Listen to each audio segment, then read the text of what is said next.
পেঙেৰিত আটছাৰ ধৰ্ণা কাৰ্যসূচী সৌধ অসম চাহ জনজাতি ছাত্ৰ সন্থা তিনিচুকীয়া জিলা সমিতিৰ নিৰ্দেশত পেঙেৰি শাখা সমিতিয়ে আজি পেঙেৰি চাহ বাগিচাত ধৰ্ণা কাৰ্যসূচী ৰূপায়ণ কৰি উত্তাল কৰি তোলে।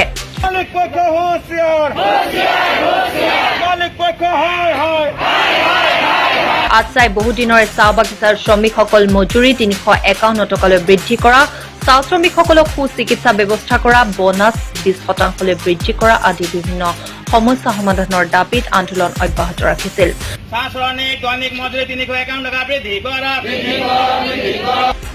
চলিত বৰ্ষত চৰকাৰী পক্ষই যদি আটছাৰ দাবীসমূহ পূৰণ নকৰে তেন্তে তীব্ৰ গণতান্ত্ৰিক আন্দোলন ৰূপায়ণ কৰিব বুলি জানিবলৈ দিয়ে।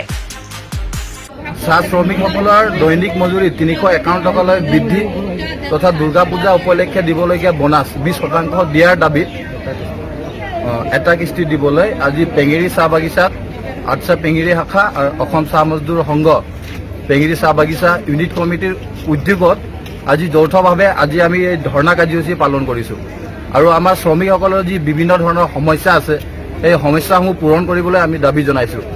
আৰু এটা কথা অতি পৰিতাপৰ বিষয় যে অসম চৰকাৰে বিগত 2019 চনত নিম্নতম মজুৰি নিৰ্ধাৰণ উপদেষ্টা সমিতি এটা গঠন কৰিছিলে তেওঁলোকে, আৰু আমি জানিব পাইছোঁ যে সেই সমিতিখনে শ্ৰমিকসকলৰ দৈনিক মজুৰি ৩৫১ টকা হ'ব লাগে বুলি তেওঁলোকে সমীক্ষাত প্ৰকাশ কৰিছে।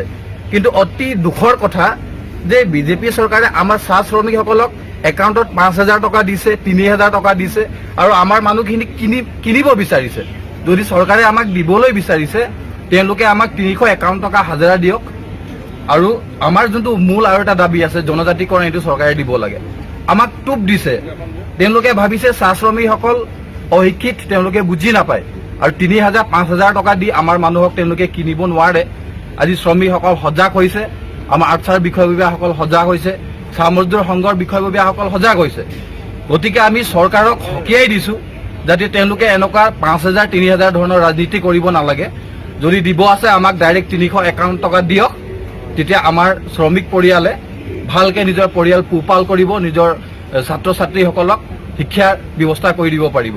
লগতে আমি আজি পেঙেৰি চাহ বাগিচাৰ মালিক পক্ষসকলকো দাবী জনাইছোঁ যাতে এই যিখিনি আমাৰ মূল দাবী আছে এই দাবীসমূহ কাৰ্য কৰিব লাগে।